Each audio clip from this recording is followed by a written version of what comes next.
The most expensive piece of furniture in your living room is stupid. Yeah, I'm talking about your TV. You spent $2,000 on a gorgeous OLED panel, and the operating system inside it lags. It shows you car insurance ads on the home screen. It tracks what you watch. And somehow, the $30 streaming stick feels smoother than the smart TV.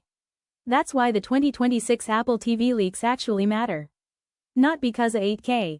Forget 8K, it's a marketing checkbox. There's barely any real 8K content, streaming it would crush bandwidth, and most people are still perfectly fine with 4K. The real story? Apple is allegedly putting an A19 chip inside the next Apple TV. Yes, the same class of silicon expected in the iPhone 17 Pro. Think about that. That's a chip designed for heavy computation, AI workloads, even pro-level video tasks, inside a streaming box. That's like installing a supercomputer just to open Netflix. So why? Because this isn't about video. It's about control. The leaks point to a heavy focus on on-device AI. Apple doesn't want this to just stream content, they want it to be the brain of your house. Context-aware Siri, smarter home automation, local processing instead of everything bouncing off a server farm. In other words, Apple is building a bunker. But here's the catch, price. You cannot put cutting-edge 3nm silicon and 8GB of unified memory in a box and sell it for $129. The math doesn't work. Expect $199. Maybe even $249. Now we're in console territory. And every time we hit that price bracket, the same question comes up. Is Apple finally serious about gaming? The A19 would technically be more powerful than a Nintendo Switch 2 in raw silicon terms.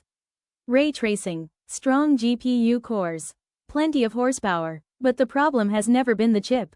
It's the games. Unless Apple writes serious checks to studios like Ubisoft or Rockstar Games, this becomes the world's most powerful casual game machine. However, there's one leak that actually justifies the price. Local profiles handled at the hardware level. That means your viewing data stays partitioned. No messy algorithm mashups between horror movies, rom-coms, and cartoons. Guest mode without cloud logins. More privacy, less tracking. Apple knows people are tired of platforms like Roku and smart TV brands monetizing viewing habits. So they're selling privacy as a premium feature. Pay us more, and we won't spy on you.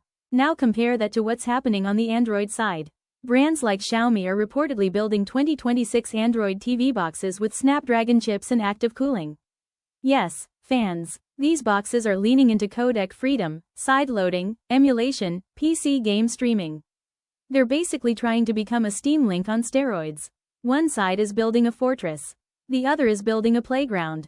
So what's the move in 2026? If you want smooth, private, locked-down simplicity, Apple TV will probably be the buy it and forget it option.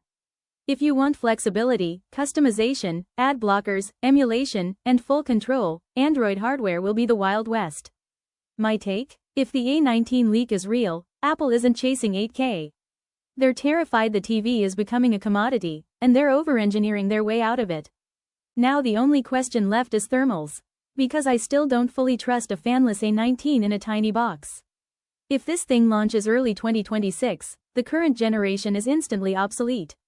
And that's when things get interesting. See you in the next one.